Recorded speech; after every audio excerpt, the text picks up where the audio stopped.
Just want to say a quick shout out to Brandon Nelms, who inspired me to get off my ass and make this video.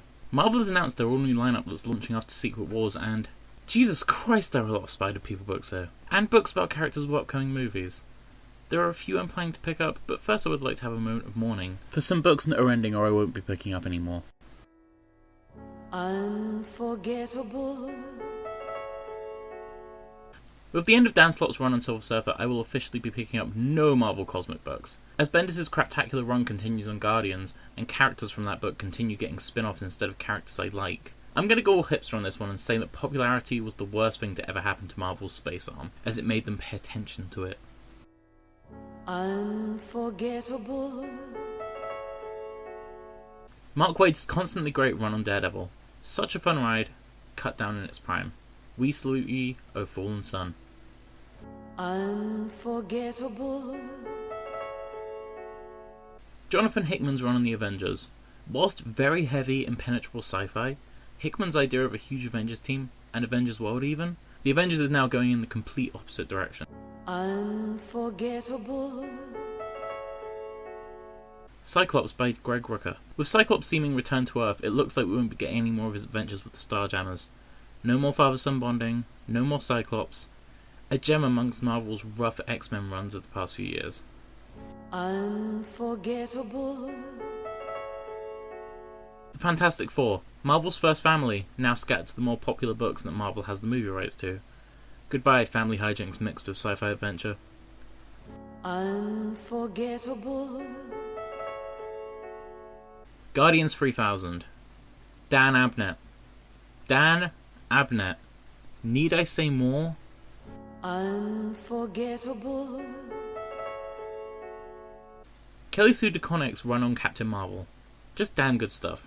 Fly higher, fly further, fly faster, fly more. That's what you are. You guys, I never cried. Why, God, why? Unforgettable. Why? Why is this happening to me? Why? I'm so scared. That's No, what you God! are. No, God, please, no! No! Good night, Johnny. Unforgettable. Though near or far.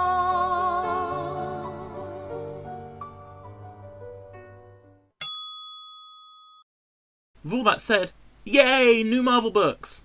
Here are the books I'm excited for come October from all new, all different Marvel. A-Force, written by G. Willow Wilson, continues after Secret Wars.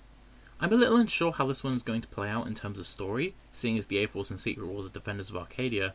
However, Wilson's writing has been fast, funny and lovable, both on A-Force and Miss Marvel, which we may be discussing soon. And this is a great team of characters, who all deserve a place in the Marvel Universe. I'm glad they found it. Ultimates by Al Ewing.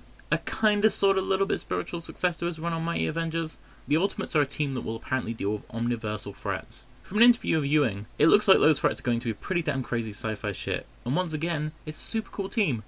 Monica Rambeau is one of my favourite characters, America Chavez is brilliant, and hey, look, Captain Marvel's on this team as well. I promise not all the books I'm picking up feature her. Captain Marvel by Tara Butters and Michelle Vasikas of the Agent Carter TV show. From your living room or computer desk to wherever you want, including your computer desk. From what I can tell, this is going to be a book about Carol leading some sort of peacekeeping force defending Earth from a satellite. Captain Marvel is a great character and hey, Agent Carter was pretty damn great, so I'm definitely giving this book a shot. Amazing Spider-Man, still by Dan Slott. Whilst Volume 3 of Amazing Spider-Man, especially Spider-Verse, was disappointing, Renee Bell says to me that Slott still knows how to write an engaging Spider-Man story. And this looks like it will be a doozy, taking Peter Parker away from New York to a larger world stage, as a means to have him grow up a bit. I think this, in conjunction with another Spider book we'll be discussing soon, is a perfect way to handle Spider-Man. Daredevil by Charles Soule. I haven't read anything by Charles Soule, to my knowledge, but I like the look of this cover. A gritty Daredevil with an apprentice is an interesting prospect. But didn't I just say that I would miss Waid's run on the book? Well, yeah, but that doesn't mean I can't look forward to his successor. Also, dude's writing the Avengers now. I think he'll be okay. Astonishing Ant-Man by Nick Spencer. Look, after I found out this was the superior Foes of Spider-Man guy, I was pretty much instantly in. Looks like it's going to be a light comedy book, which gels with what they've marketed the Ant-Man movie as. Also, is that Beetle from Superior Foes I see? Is it? Spencer, you sneaky little bastard. Spider-Man by Brian Michael Bendis. Listen guys, I can occasionally be critical of Brian Michael Bendis, as Bendis' craptacular run continues on Guardians, and I think I'm completely justified and can do no wrong. But at the end of the day, I'm so critical of him because I love him so damn much. Ultimate Spider-Man, Daredevil, Elias, New Avengers, House of M, Secret War, Ultimate Fantastic Four, and Ultimate Comics Doomsday. Some of my favourite books have come from this guy's mind. So when I shit on his face and tell him it's valid constructive criticism, I do it from love. So I'm looking forward to this new book, because Miles is a great character, Bendis is a great writer when he's writing the right sort of book, and I think making Miles the young, hip Spider-Man to Peter Parker's older, going through adult problems Spider-Man is a great idea. Uncanny Avengers by Jerry Duggan. A team with Spider-Man and Deadpool? How could that not be hilarious? Sold. All New X-Men by Dennis Hopeless. Looks like this book is hopeless, am I right? Wait, what? Really? It's on my books I'm looking forward to list? Shit. This book looks so cheesy teen drama. The cover is exactly what a John Hughes X-Men movie would look like, and I am so excited for it. A huge part of what makes the X-Men great is that they're teens. They have to go through regular teenage problems in a world that fears and hates them. And with this team also looking to forge their own futures outside of what their weird time travel lives have laid out for them, this book will be a perfect coming of age story for the X-Men. Extraordinary X-Men by Jeff Lemire. Did we really take the Uncanny title away from the lead X-Men book and give it to the Inhumans and the not X-Force but totally X-Force book? Dumb. Luckily this is a pretty cool looking team, so I'll allow it. New Avengers by Al Ewing. This is an interesting team, much like Ewing's Ultimates book. I was hoping this would be the exact lineup of Sunspot's Avengers from Time Runs Out, but this looks pretty fun as well. Probably going to be a lot of running aim hijinks, which I'm down for. Miss Marvel by G. Willow Wilson. Looks exactly like it did before, which is good, because that's how I want it. Squadron Supreme by James Robinson. I'm willing to admit this is mostly because I will follow Hyperion anywhere, but this book looks pretty cool outside of that. All New, All Different Avengers by Mark Waid. Dude's deserved to write this ever since his Fantastic Four run as far as I'm concerned.